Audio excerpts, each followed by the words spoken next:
last presentation of this conference. Thanks everybody for coming to the conference. I hope you had a good time. This is a talk which was inserted into the agenda very last minute by request from a very prominent Maple user who wanted to know how to do, or that somebody teach how to do efficient Maple programming.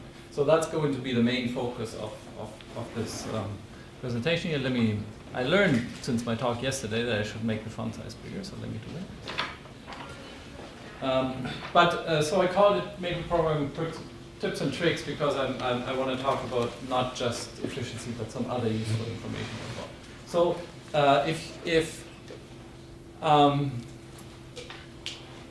if you're taking anything home from this talk, it should be the first two items. The first one is, there's a very, very good reference for good Maple programming.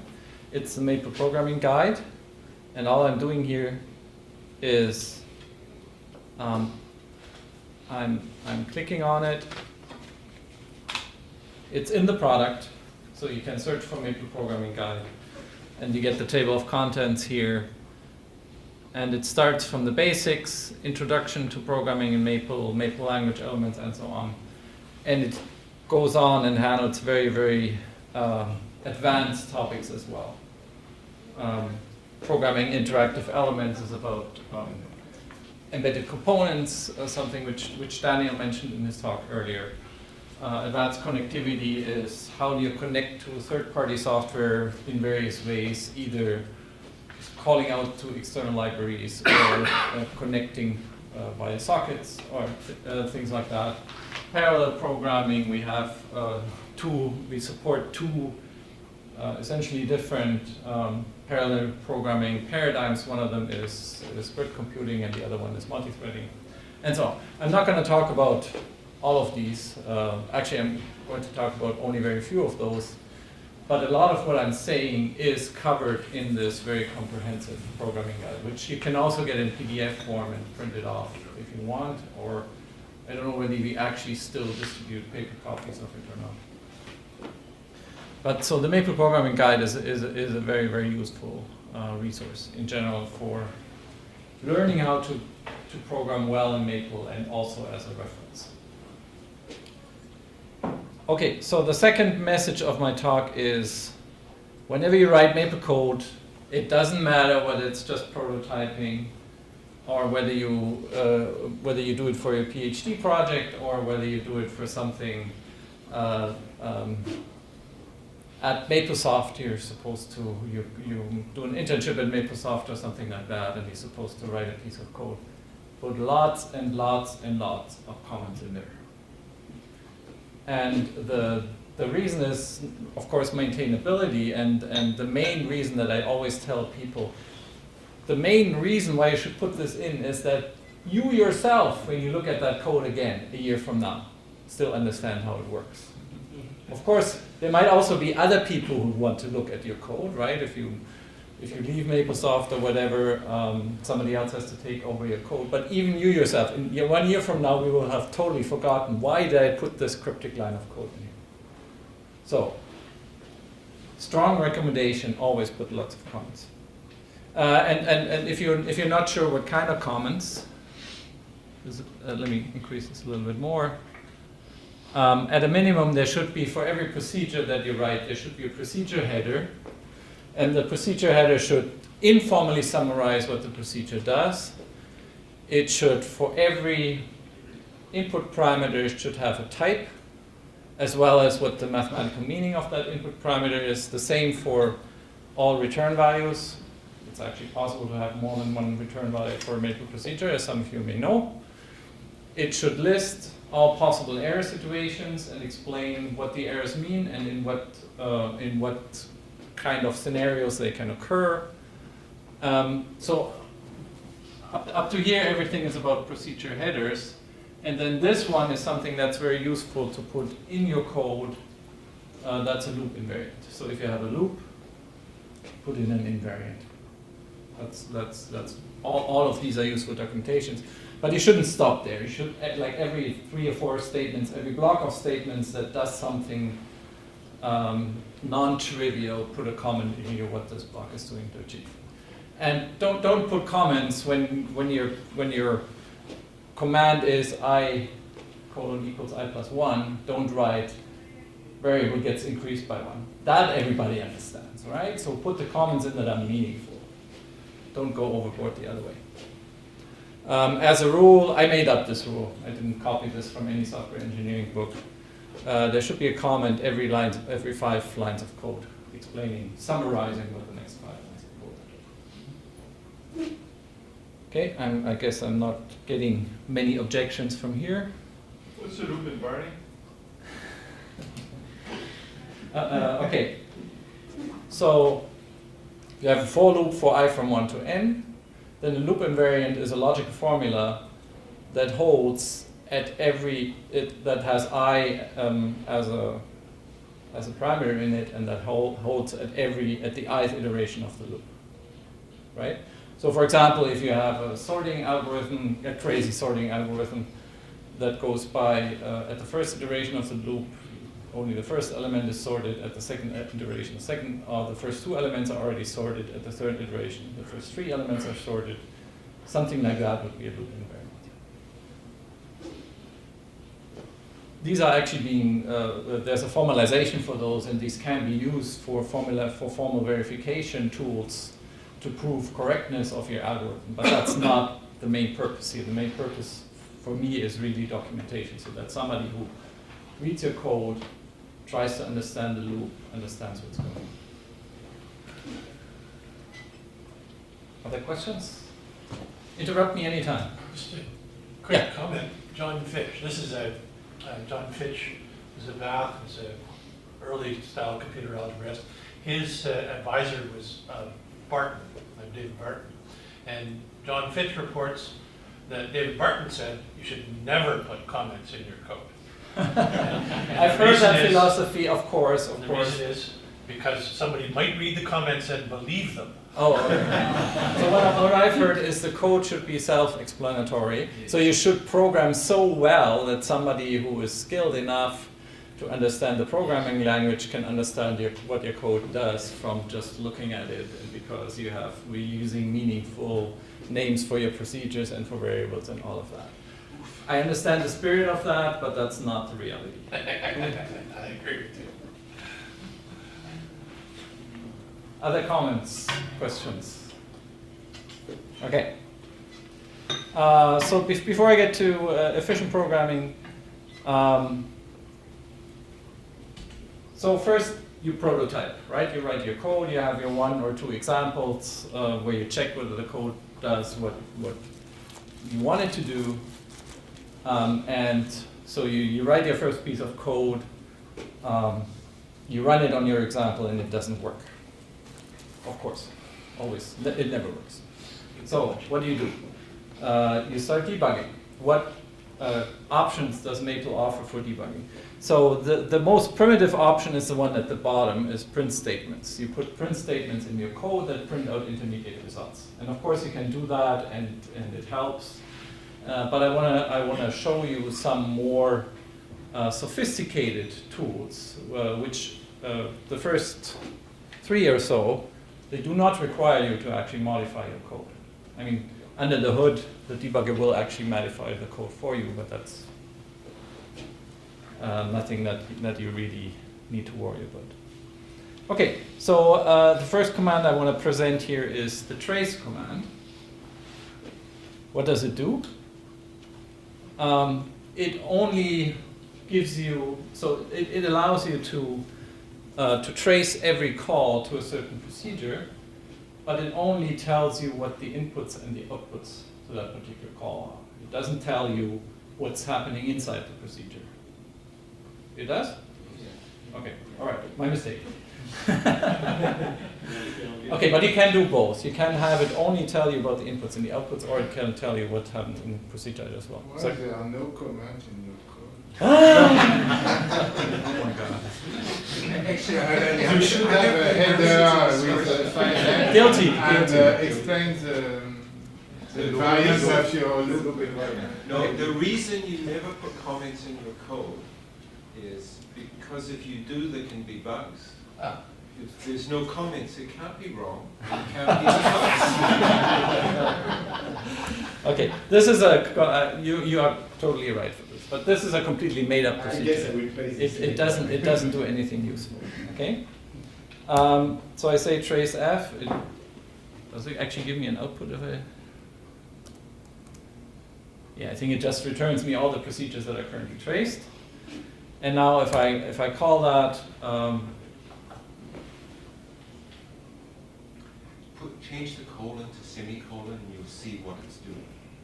So that Yeah, that's what the sentence here says. Okay. So if the command that I execute, if I terminate that with a colon, then all I get is what are the inputs to the procedure and what did it return. Now, this standalone by itself is not very useful because I know what the inputs are, and the return value is what's being returned if I put the colon there, right? But this is for tracing an internal procedure, which gets called by other procedures. Okay? And as Michael pointed out, if I put a semicolon here, then it will, in addition, tell me what's happening inside the procedure. So it tells me all the variables, what are the values of the internal variables, why things are happening. So it starts by X is the first input, gets assigned to Z. Then I have a loop here if I don't initialize, I don't have an initial value for the loop variable, it's automatically 1. So that's what we see here. The loop variable gets initialized to 1. Then Z gets squared 1 time. So now we have 5 squared is 25. Loop variable gets increased. Z gets squared again, 625. Loop variable gets increased. And then I'm done because I specified the number of iterations to be 2. Yeah. I'll remark that the fact that you're calling it trace shows your age, because trace is overloaded in Maple, and some packages will overwrite trace. Debug is preferred. Okay. Thank you. I didn't know that.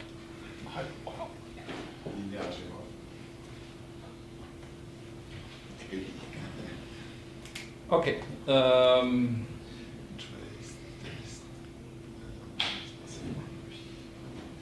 All right, so this is a more realistic scenario where I'm calling my procedure F from another procedure G, which in this case doesn't have any arguments and it just calls G itself, but I'm calling it 3 times in a row. And then I get the trace for each of those 3 invocations, not just for a single. And if I want to stop the tracing, then I say untrace, and that's it. So if trace and untrace are the pair, is debug and bug? Undebug. Oh. Yeah. Okay. There is 2 more useful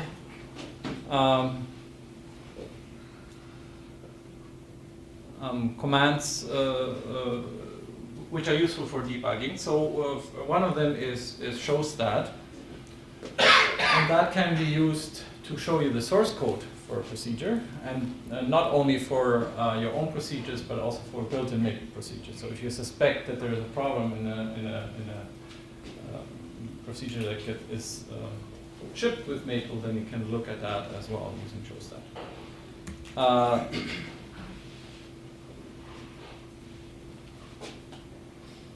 So this gives me basically a pretty printed version of the procedure which I just created.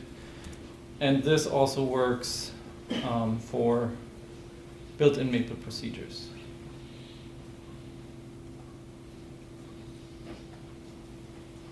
Okay, it's too long to go through what's happening here. I just wanted to show you that this also works. It doesn't work for all built-in Maple procedures. So evalf is a built-in Maple procedure, but it's so built-in that you can't see it. It's written in C. So you can only show the source code for procedures here that are written in the Maple programming language. Okay.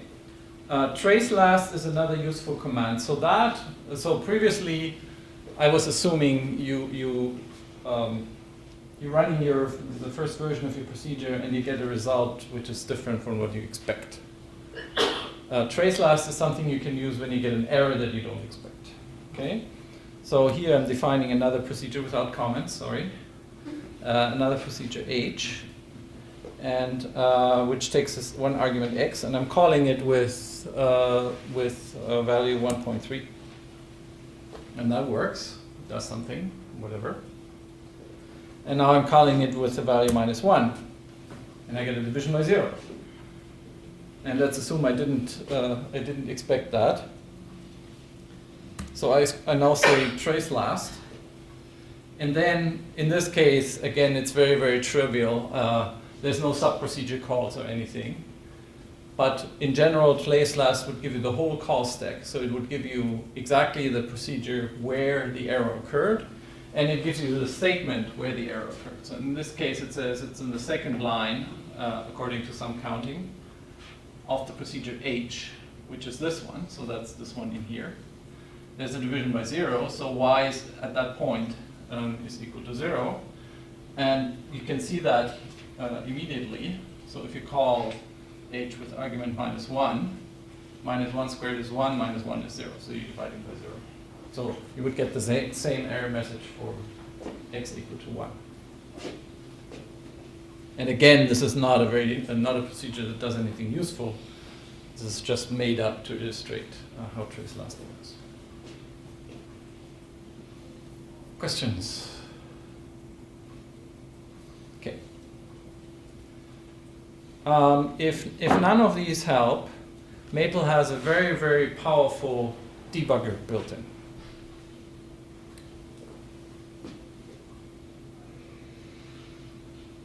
And it allows you to do whatever you can in any other debugger that you use to in GDB or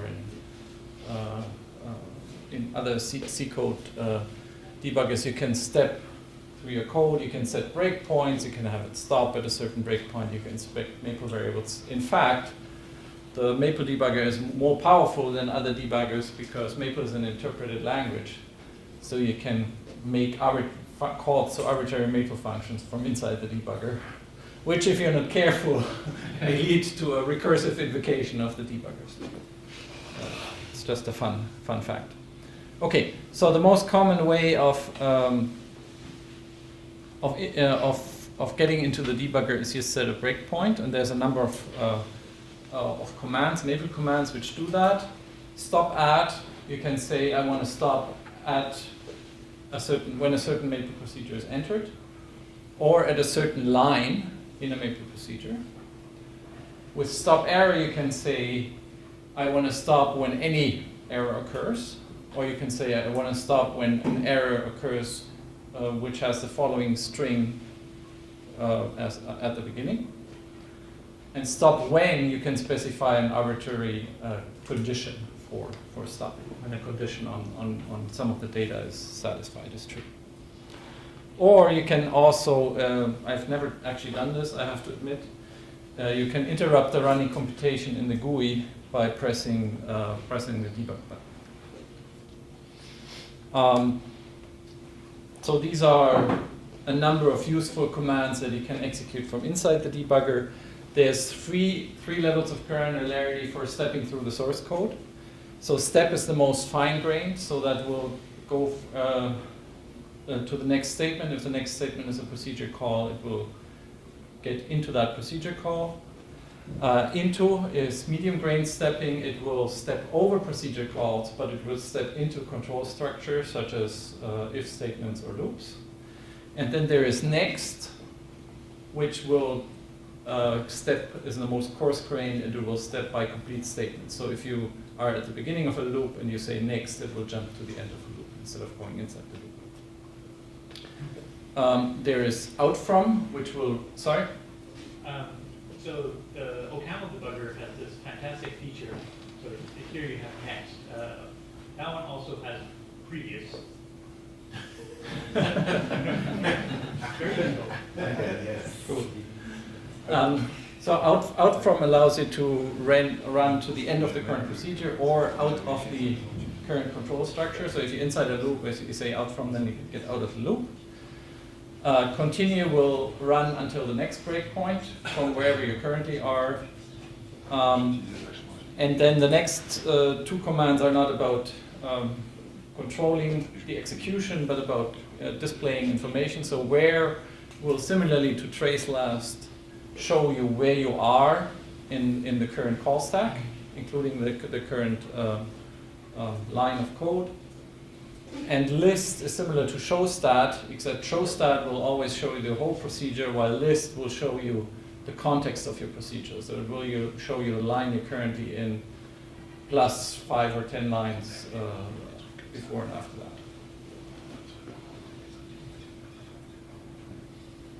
Okay, I'll just do a quick example here. I have two procedures, F and G calls F. And they actually do some printing. They don't do anything useful. So now I say stop at G, and then a debugger window opens. So unfortunately, I cannot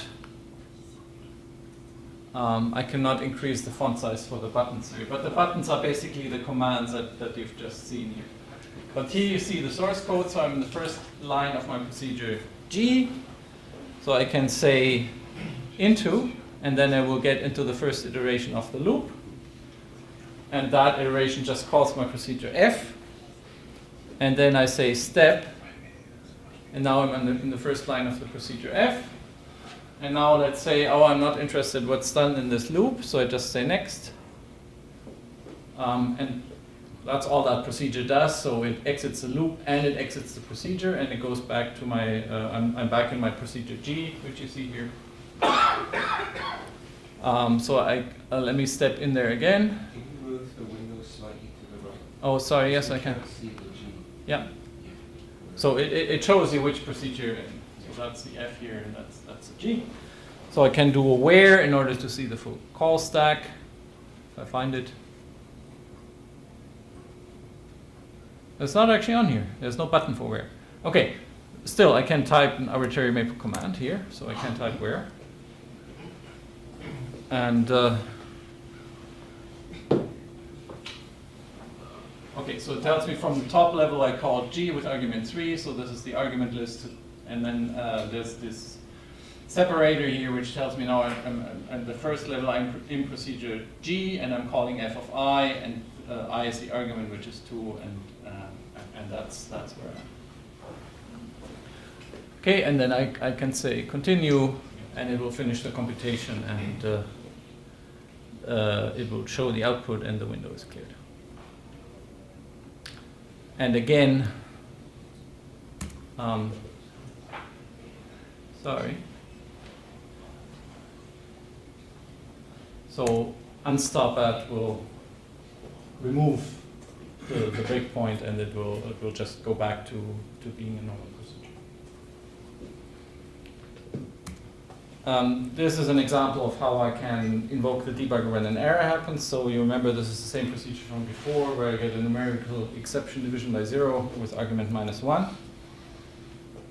When I execute that, and that's right here, so it shows me the error message, I'm in procedure H, and it shows me the line. And now I could inspect what the values of the variables are. So for example, I can ask what's y, and it will give me back 0.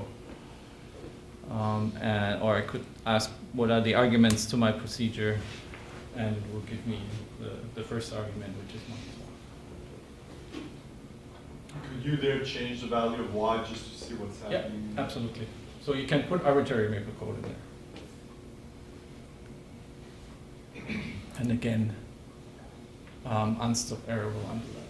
So I'll skip the print statements because I think everybody knows basically how that works, because I want to get to the other stuff. Any questions about the debugger?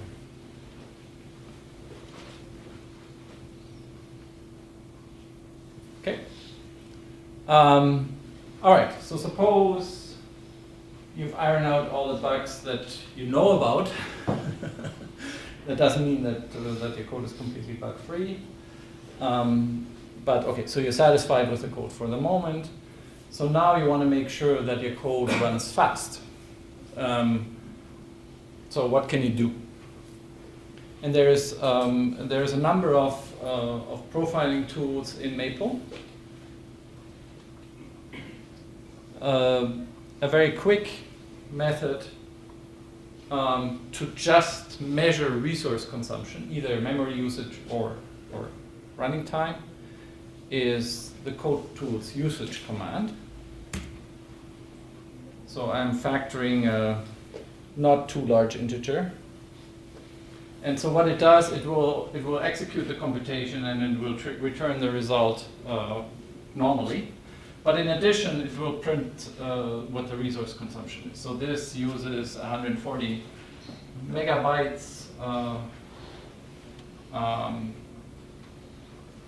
The memory allocation changed by about half of that, and it took 2 seconds of CPU time and a little bit more than 2 seconds of real time, and about 78 milliseconds of that were used for garbage collection. So that's useful if you want to do benchmarking, for example. You want to measure how long your computation took. If you want to do a more fine-grained profiling, let's say not just at the level of your whole procedure, but at the level of statements, you can use another command from the code tools package. Actually, there's a whole sub-package called code tools profiling. Okay, so here I'm defining a custom quicksort procedure, which you shouldn't write really because it's already in Maple, but just for illustrating what's happening.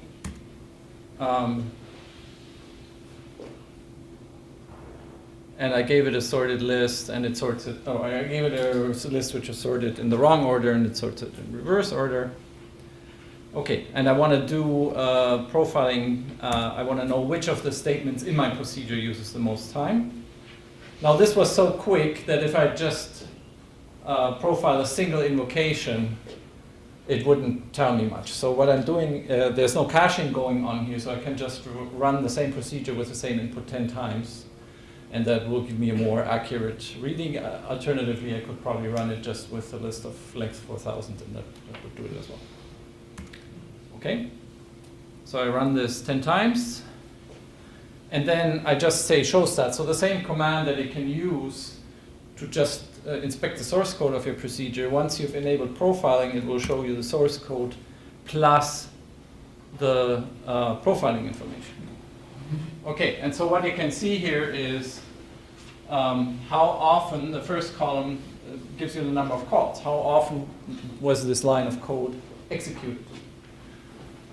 So in total, the procedure itself was called 8,000 times, which for sorting a list of length 400, maybe a bit surprising because you would expect something linear, but it's a recursive procedure, so it called itself recursively many times.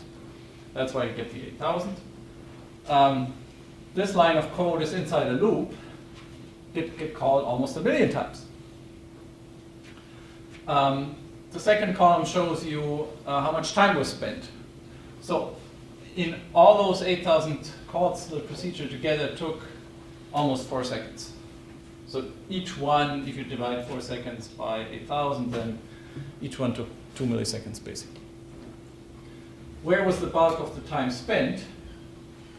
Here, in this line.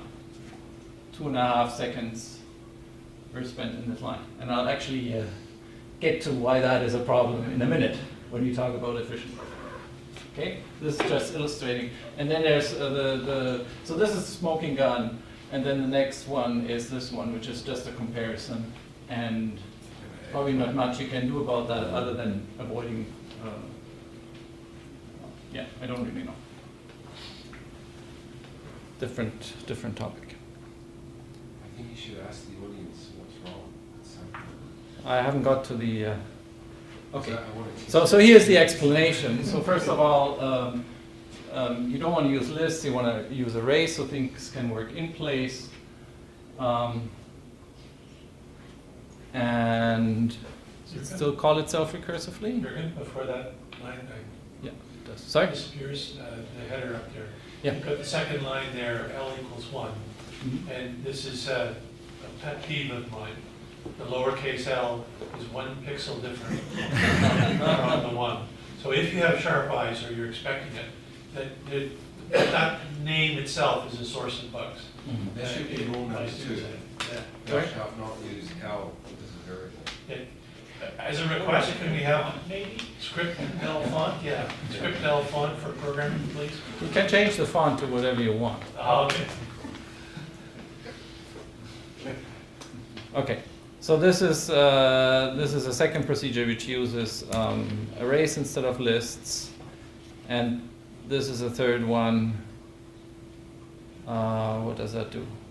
So this has this, the third one has the same calling sequence as the first. So it takes a list as an argument, but then converts it to an array and converts the result back to a list.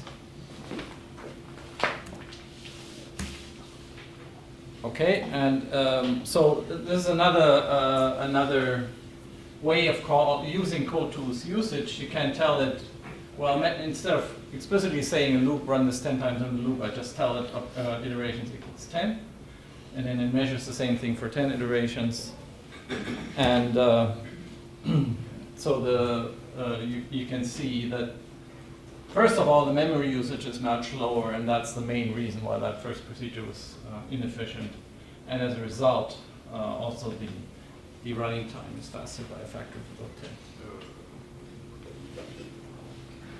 Okay, and then there is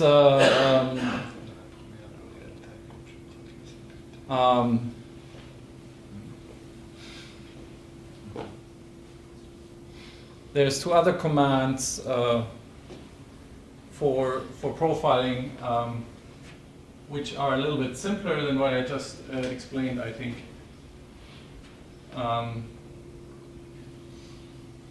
So this only shows you how often, it doesn't do a statement level profiling, it only shows you how often a procedure got called. So this is one of my pet peeves. Every tutorial about programming in Maple or in any other programming language gives you this procedure for computing Fibonacci numbers, which is the absolute worst way of computing Fibonacci numbers. Okay, let's profile it. The profiling itself actually modifies the procedure. I just measured that, so it's virtually unreadable after that. And now I'm computing the 25th Fibonacci number. That already took some time. And so the depth is the maximum call stack depth, which is 25, which is okay. But you have almost 250,000 recursive calls, right? And this should be at most linear in the argument. In fact, the best procedure does it in linear the size of the argument. If you had use option, remember, would have had much better? That would be a quick fix for this issue, yes. Okay. All right. Hmm?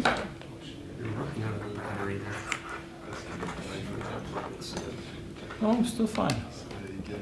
But yeah, okay. All right.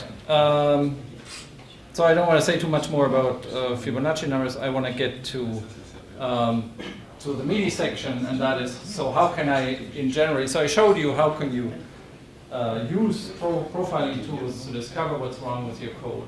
So now I want to talk about how do you fix efficiency issues that you discover using profiling. Okay? Again, a lot of what I'm going to tell you now is in Maple's online documentation, so there's a help page for efficiency, writing efficient Maple code. And it also mentions the programming, the profiling tools, and it shows some of the examples I'm going to show you are from that help page. Okay. Efficient programming. Tip number 1. Yes? Just before you finish profiling, I'm surprised you didn't mention EX program. When I profile, that's the one I always end up using. Yes, so that's very true. That's a good comment. So there's another, okay, so I showed you code tools, which is sort of medium granularity profiling. the profile command, which is very coarse-grained, and then there's a much more fine-grained profiling routine, which is called X-profile, and that is kernel level. So it generates when you I think you have to enable it with a kernel option. No. Yeah. Yes, that's Yeah. yeah. And what it does, it just generates tons and tons. It generates a huge data file with tons and tons of data. And then you can do a very, very detailed and fine-grained analysis. The reason I'm not mentioning it is because it's somewhat complicated to use. Also, it suffers from the Heisenberg effect, so your code gets much, much slower when you actually use that. With the other built-in programming tools, they don't affect the running time and also the behavior of the code as much as Xcode. Okay, so these are, for the efficiency, these are the 5 commandments for tonight. Avoid loops, use inline procedures, use arrays whenever possible instead of lists, use type checking, and you use it the right way. And if you want to have very, very efficient code, then use compiled code. Okay, avoid loops. There's many, everybody who's used to programming, when something iterative is happening, the first thing you think about is, I'm writing a for loop. And that's fine for prototyping. So what I want to point out is that for a number of commonly used tasks, Maple has high-level commands built in that are effectively loops, but since they're being executed in the kernel, they're much, much faster than a loop that's being executed at the Maple library level. And the most prominent one of those has already been mentioned. It's the seek command. The seek command will generate just a sequence of objects, arbitrarily many, however many you want, according to a certain recipe that you give it.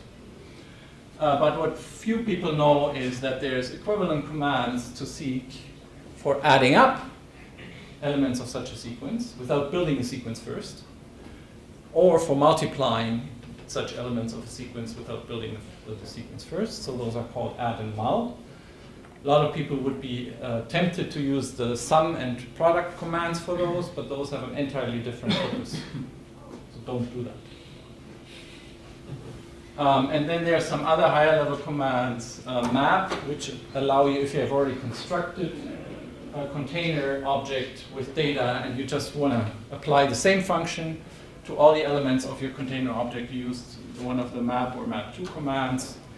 If you want to combine two container objects, lists or arrays or whatever, using a function of 2 arguments, by matching them up one by one, you can use the zip command, and a generalization of that is the tilde operator, which can do all of these, either map or zip, or even combining 3 elements at a time, combining 4 elements at a time, and so on. Another frequent task is you already have generated a data set, an array or a list or something. Now you want to filter it. So you have a selection function, and you want to only extract those elements that satisfy your criterion, or you want to only extract those elements that do not satisfy your criterion, or you need both. And that's what the commands select, remove, and select, remove are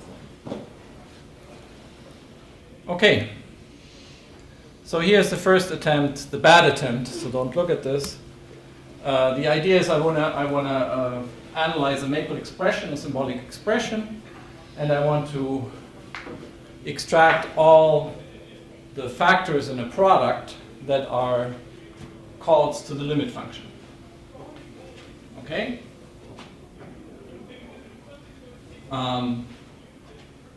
So what do? First I check if it's a product. If it's not a product, then I return, well, that's probably a bug. I should check whether it's a limit or not instead of just returning 1, but that's not my point. So if it's a product, then I initialize a variable, I go through all the terms. If the term is of a certain type, then I multiply it with my to p, and then I return it. Okay, that's the straightforward thing that a student would do, and it works. So I call it with a product with two elements. The first one is x, and the second one is a limit, and it returns me just the limit. The second one is better. Still has the same bug. I apologize. Just using select. Why is it better? A, it's more efficient. B, it's shorter. C, it's much more readable. Okay. So I select from my expression all factors of this type. So the selector function can be any maple function as long as it returns true or false. And it can even have additional arguments that do not depend on the data. So this does the same thing. So why is this more efficient? So in order to measure the timing difference, I have to execute both routines many, many times. So I'm writing two wrapper procedures and execute both of them a million times. So the first one takes 2 seconds, and the second one takes only 1.5. So it's not dramatic in this example, but there is a noticeable difference. The difference is more noticeable if the length of my input is longer. Here I have only 2 elements, and already, you see, already with 2 elements, I get the speed up of about 30%. Okay, the most common mistake that people make. Sorry. So you missed one way of doing it. There's Yeah. a nice little command called map type, which would have avoided your bug because it has that logic built into it. Oh, I didn't know about that. I never heard about that one. But there are situations where you don't want to use type, you want to use something else. No, but map type would have takes as argument star within the product and would have done a case, and then you can map anything onto that. Okay. You want to continue my talk?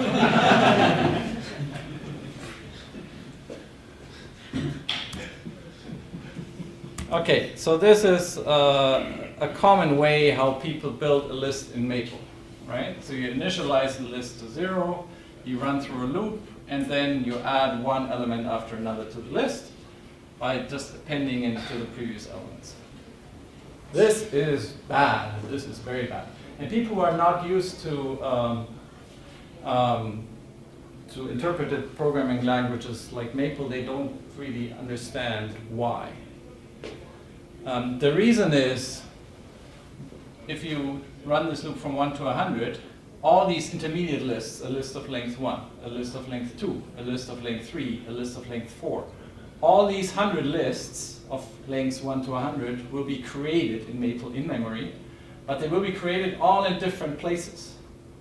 This is because the way how Maple's memory management works internally. Okay? So this should be a linear time algorithm, but it uses quadratic amount of memory, and hence it also uses a quadratic amount of time. Okay? And the same goes for a set. So F is an example of building a set.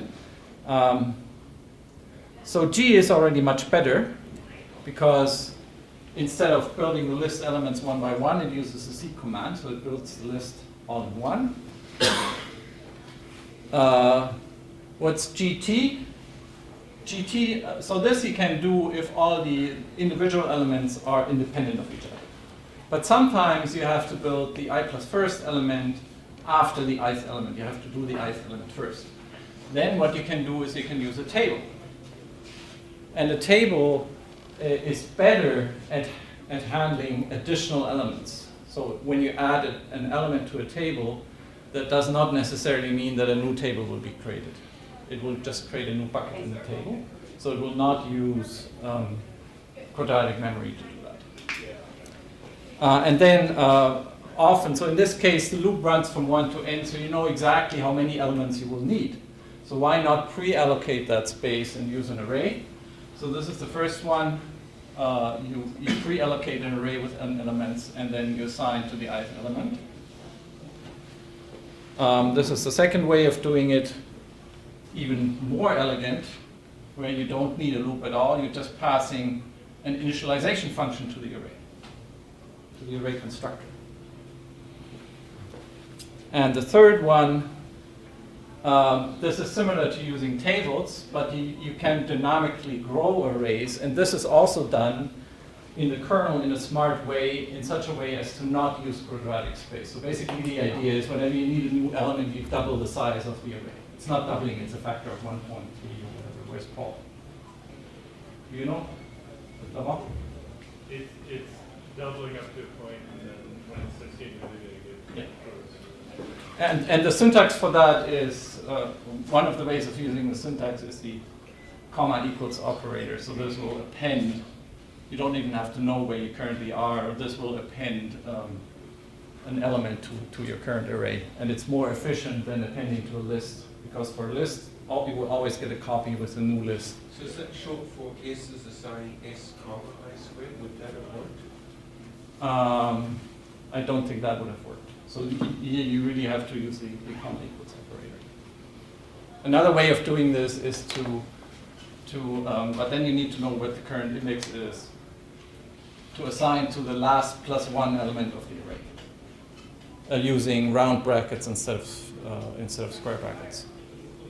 That will also, behind the scenes, enlarge you.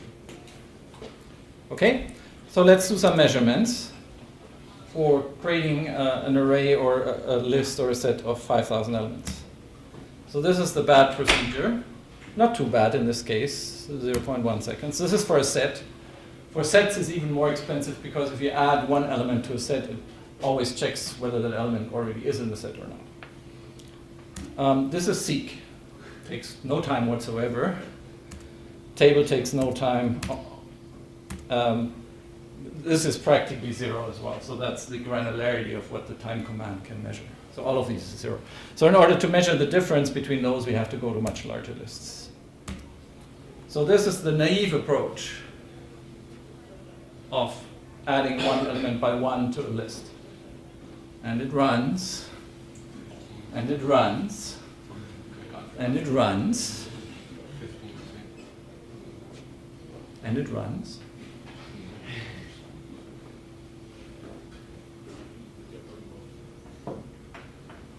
And so what a lot of people don't realize, they test their code on examples of length 10, right?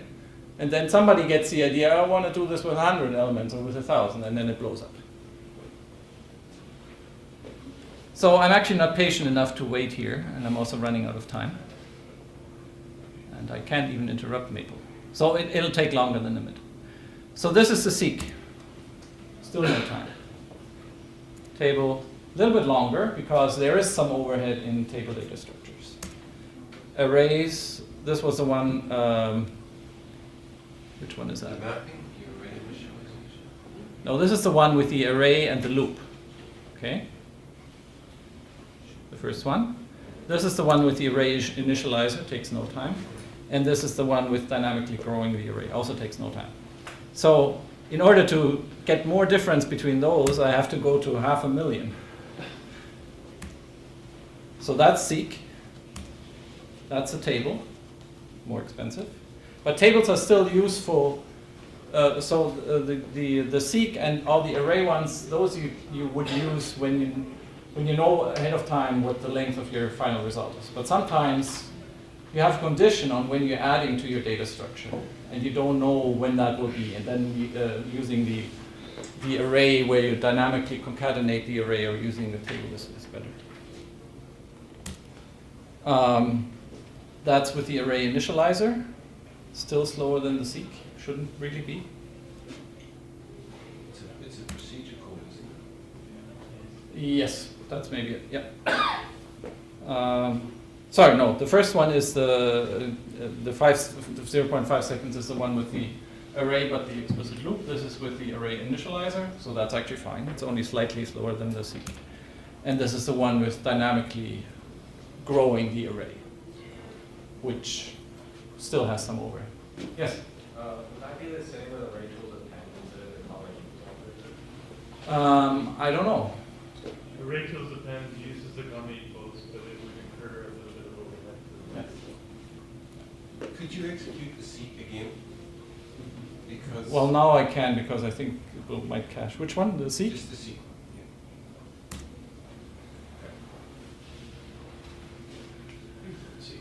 Okay. Conclusions. If at all possible, use seek. If this is not possible because the computation of the current element depends on the previous one, use a temporary array. If that's not possible either, because you don't know how many elements, use a temporary table or use the comma equals operator. Okay. I think I'm running out of time, so I'll skip the inline procedures and the list versus arrays. I want to talk a little bit about the type checking. So Maple has atomic types, primitive types like string, integer, list, rational, or well, positive is already a composite type. And one thing about Maple is it does not require that you declare types for your variables. But this is a very, very good practice to actually do that. And it helps you catch bugs in your code, and it makes procedures much, much more usable for users. And it also provides documentation for you and for anybody else who reads your code later. So don't do this. This just declares a Maple variable, and then you do manual type checking. You check whether it's a set or a list, and if it's a set or a list, then you write a loop to check every entry in that. So that is using type checking, so it's good, but it's very, very inefficient type checking. What you should do instead is this, which is much, much shorter and much more elegant. So you can declare the argument types directly in the argument list. You can, by the way, do the same for local variables. I recommend that as well, not just for arguments. And you can have very, very complex types. So Maple has its own sort of language for encoding complex types. So you can say my argument can be a set of non-negative integers or a list of non-negative integers. So these are called structures types, and there's a whole help page on its own about how you build structure types. They're very, very powerful. Okay, so let's do some timing here. So the first one is the explicit type checking. Again, a list with 1,000,000 elements. Just the type checking takes almost a second. And if I do the kernel level type checking, it takes no time at all. Also in the first one, which is fine, so I get a reasonable error message. For the second one, I get a standardized error message, which the kernel gives out. It says, so here, it doesn't tell me, well, which argument. I could have more than one argument. Here it tells me exactly it's the first argument. The name of the first argument was X. It gives me what the expected type is, and it gives me what I actually received.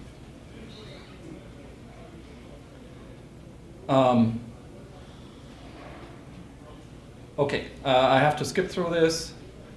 As additional resources, so there's a help page for parameter processing, which tells you all the powerful features of how you can declare types and other things for procedure parameters. And also, this is covered in Chapter 6 of the programming guide, which describes everything about you want to know about procedures. Okay, so I want to conclude, and I'm running a little bit over time, I'm sorry, with an example for good coding. So this procedure actually does something. So I'm expected to give it a list, and then it cyclically shifts. It puts the first element of the list at the end of the list and moves all other elements. Okay, that's what it's supposed to do. Okay, so I declare 3 local variables, very nice. X is my input list. I compute the number of elements. I start by putting the last element first. Then I make that mistake, which I just showed you, by adding 1 element at a time, and then I return the result. So it's correct, but it's not great. So it does what I want. So what if I give it something that's not a list? I get an error for the command num elements. But I didn't call num elements. Why do I get an error from num elements? Well, because no type checking was done on my input argument at all. Second attempt, let's do some type checking. So I put the argument type here. I can also give the return value a type, by the way. And I can give local variables a type. Very nice. Everything else is unchanged. So now I get a useful error message when I pass something that's not a list. I claimed previously that this is bug-free, but it's actually not bug-free. If I pass it the empty list, I still get a cryptic error message, invalid subscript select.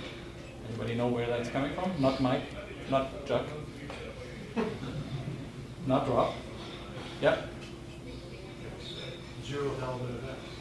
Yeah, so n is 0 at that point, so I'm trying to access the 0th element of x, which doesn't exist.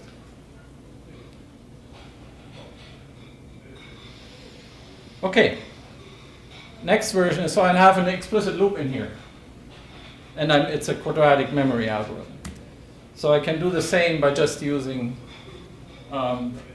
seek and some clever modular arithmetic. Okay, that works. Now also works for the empty list, does it? I didn't hit return. Yeah, it does. Okay.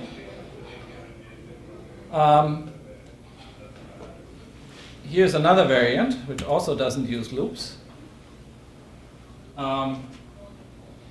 And it avoids seek altogether. So this is something I haven't mentioned before. So if you just want a sublist of a list, and it's a consecutive sublist, you can just use clever indexing to get that, right? So here I get the sublist of all elements except the last one, and I put the first one first.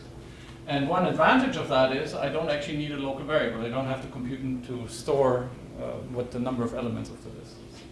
So normally you would be tempted to say here number of elements -1, but you can use negative indexing to do the same thing. Then you don't need to know what the number of elements is. Could you use double square brackets instead of the operator there? Say again? You have x bracket 1 dot dot minus 2 bracket. Now after that, could you put bracket? The opt. Okay, sorry. Yeah. I think I get what you mean. Yeah. You could do Put bracket bracket at the end. this. Yeah. That works the same? Yeah. Okay. So this works only for lists and for sets, though. The op works for more general data structures as well. Also, I find this, it's a little bit, I like it, it's shorter, but it's not as easy to parse because the bracket comes only at the end, because it's being a postfix operator. So I like this one better. Is one faster than the other if you're doing it a zillion times, so you op or square bracket? Paul?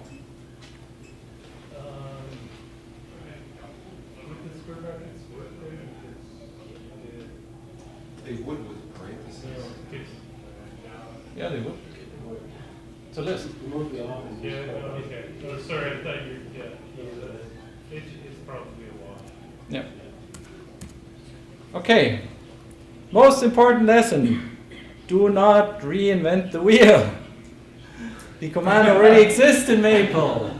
Admittedly, it's not easy to find a command that already exists, but do spend a little bit of effort in searching whether your command you want to write already Do exists. we see the code? Because I would like to check to see that it's not quadratic. Or it's not doing something dumb.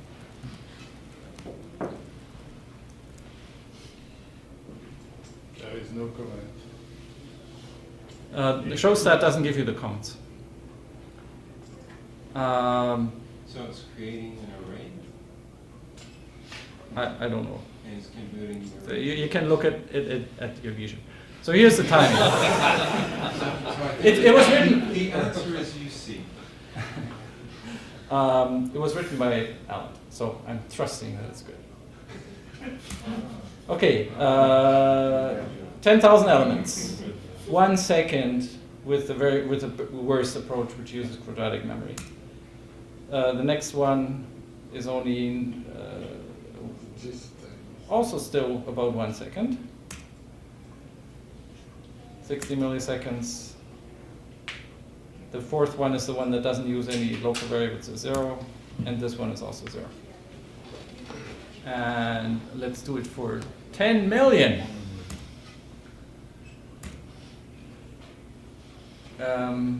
What's the difference between 3 and 4 again? I can't remember. 4 is the one with the not reinventing the wheel. No, that's 5, or that's not there. Yeah, so 3 is the one with the with the seek, and 4 is the one with the indexing. Okay. And so the one with the indexing uses less memory and is much faster, actually. And here, I'm measuring the time to create the array first, because it actually takes me longer to create the array than to do the shift. So the built-in is fastest. It's actually fastest. Okay, I want to conclude. What should you have learned? Use type checking. Do it in the argument list instead of the procedure body. The reason is any explicitly coded type checking is slower because it's interpreted code. If you use the language for specifying types, it's all done in the kernel. It's very fast.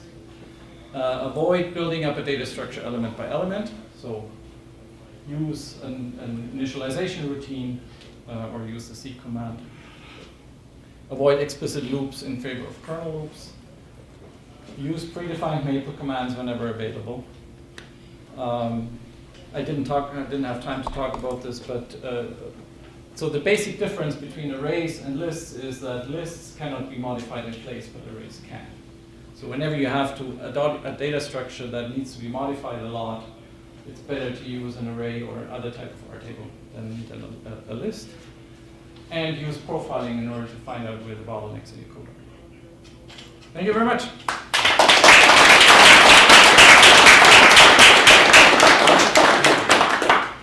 Yes? I just wanted to say one thing, which is thank you. So I've been programming in Maple for, I'm thinking 38 years now. It's probably more than some people who are in the room that have been alive. And I learned things from today. Thank you very much. And it takes courage to get up in front of people who have helped to write some of the pieces of these things and put your code on display. So thank you for that. I'm not intimidated by Jacques.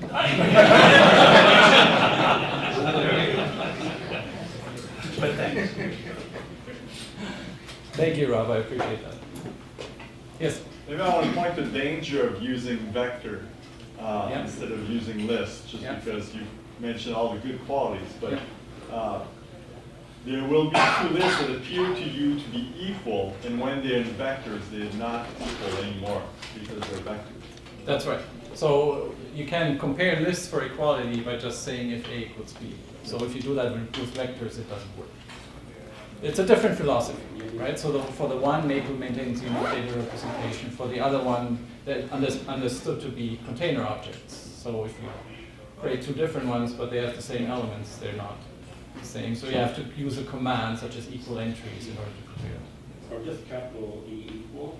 Sorry? Linear algebra, yeah, that would work. That would work. But you don't necessarily expect that. So you No, exactly. But I double that problem. Yeah. Now I have a- Well, actually, a C programmer would expect exactly that. But a Maple what? programmer, a C programmer would expect exactly. Oh yeah, but many of us are not. Right. Why can you, is there a simple reason why equal sign doesn't work for vectors? You said something. Because equal is supposed to be fast, it just doesn't array comparison, basically. But why does it, if two vectors are actually equal, why doesn't it equal? Well, sometimes you want to know whether it's the same, literally the same object, right? You need equal to be that fine grained. Oh, so equal means actually. Equal means it's exactly the same object. Capital V vector or little v vector? Sorry? Capital V vector. The same with lowercase v, doesn't matter. But there's no lowercase v vector. There is that. There's no lowercase a or either. Nice try. Thank you, you. Appreciate it. Well, thank you very much, everybody. Thank you very much.